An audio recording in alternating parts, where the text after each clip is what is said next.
Hello, my name is Pupuleku. In this video, I'm going to show a set of tests of a new vertical axis lift turbine.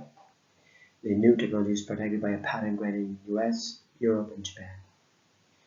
A granted patent does not mean a granted new technology, so it is not the patent examiner's duty to prove the new technology, but it is the patentee's duty to do that.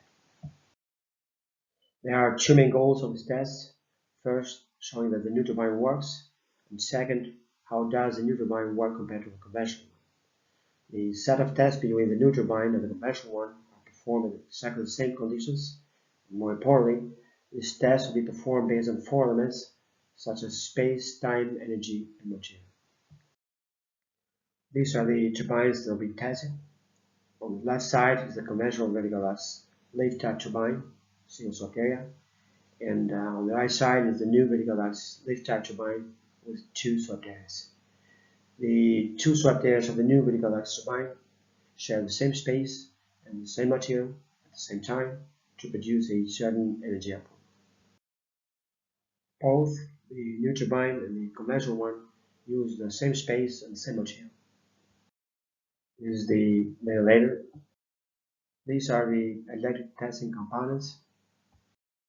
The electric test is aiming to measure the torque produced by each turbine, the same conditions, and is done by applying a counter torque via the electric motor, which would cancel the turbine torque and bring it to a full stop at the same time interval. A technician will hold the stopping turbine for a few moments so the reading from the multimeter and the ampermeter will be performed. There are some safety conditions in here, and down below there are some formulas about the electric power and mechanical power, which brings to the conclusion that the turbine torque, actually counter torque, is proportional to the product of voltage and current. The test data from each turbine are not very important because the turbines are not built for best performance. What is more important is comparing the test data coming from each turbine performing at exactly the same conditions. Let's have a look at the test video now.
These are the test results from 2 turbines. The results show a ratio of more than 2 to 1 in favor of the new turbine. These results need some corrections downward because of these factors. First, the space of the dual Sotea turbine is a bit bigger than the space of a single Sotea turbine. Second, the synchronizing component. And third, the enhanced fluid dynamic effects. So I believe a more appropriate ratio will be lower than 2 to 1.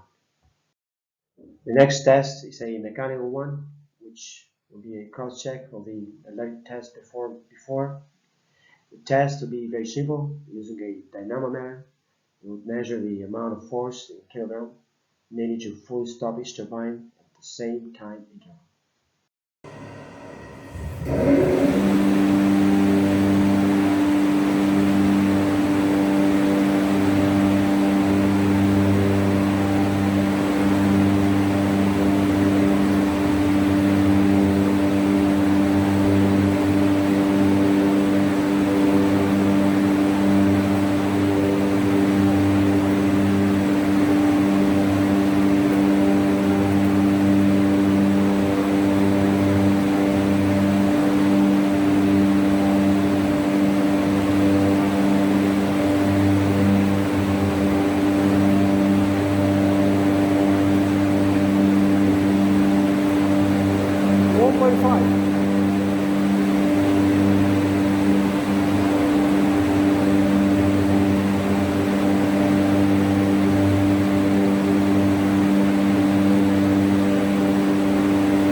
coil 1.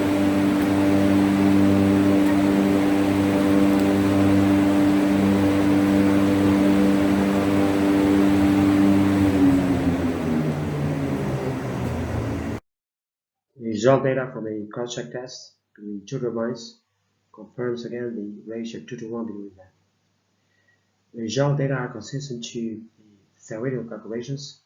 I'll talk more details about it in part 2 of the video.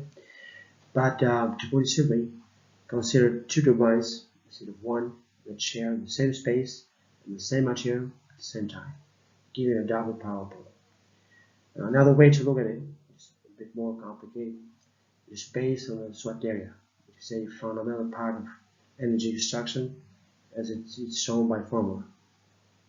So for a given scenario, power will be dependent on the swept area of the turbine. The result data from the turbines are consistent to testing similar devices such as new mixers. You might ask, what mixers can they do with turbines? In fact, turbines and mixers are quite different from their behavior to fluids. The turbines are energy extracting device. They extract energy from any fluid type, converting it to mechanical or electrical energy, while the mixers are energy exerting device. They exert energy to any fluid to do some work such as mixing, whisking, etc. But they are similar devices in terms of their design. They are both vertical arch device. They have blades, rod, etc. And especially from the swept area point of view, they are very similar. They both have dual swept areas that share the same space and material. The results of testing different mixers are consistent in terms of energy efficiency in the ratio of 2:1. Furthermore, the new mixers have been tested by a third party. You can see this test video of the new mixers. At the end of this video, I'm going to do some checks looking for any red flag. First, I'm going to show a well-known graph that shows the power coefficient of different turbines in relation to the TSR.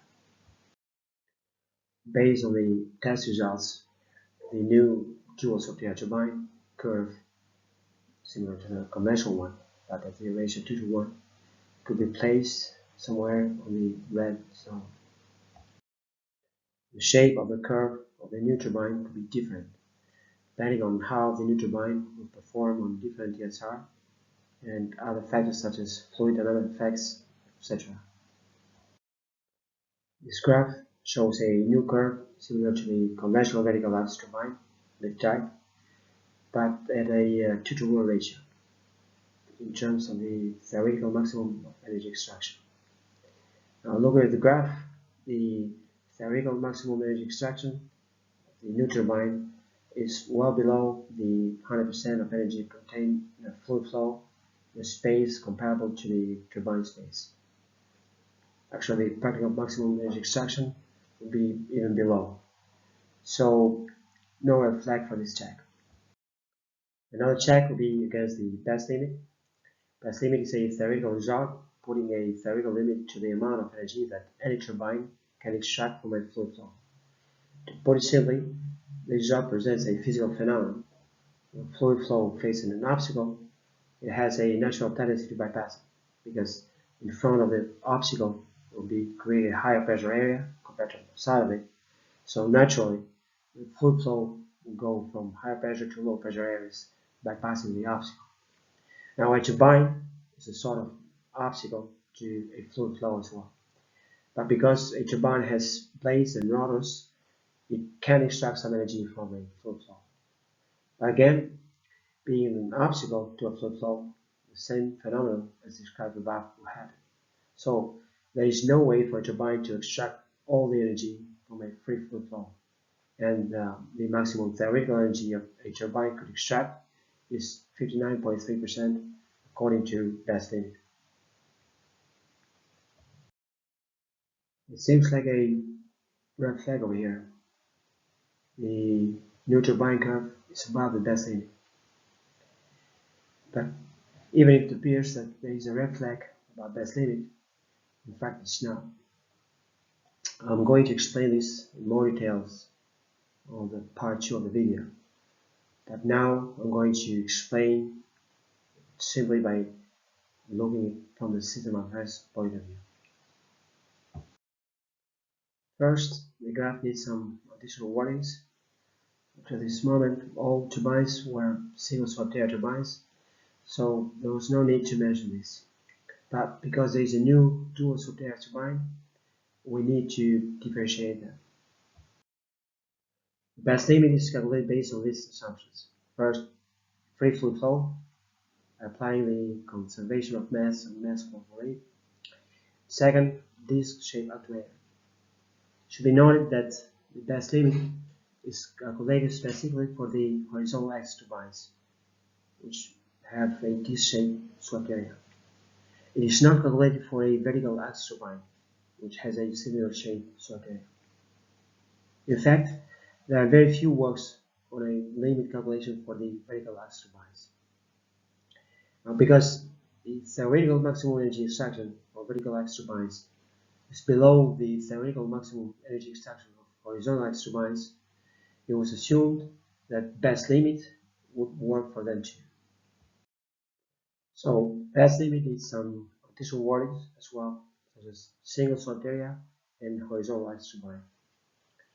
Best limit itself is limited in terms of where it could be applied. Best limit works fine as long as it is within its area of application.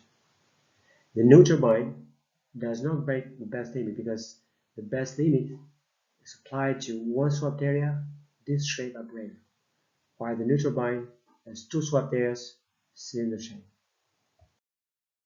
Does the new turbine need a limit similar to best limit? Yes, definitely. But it's not the best limit, it is something else that it needs to be calculated. On the second part of the video, I'll explain in more details the theoretical background of the new technology, the advantages, disadvantages, its application, etc. Thanks for watching this video. See you on the next one.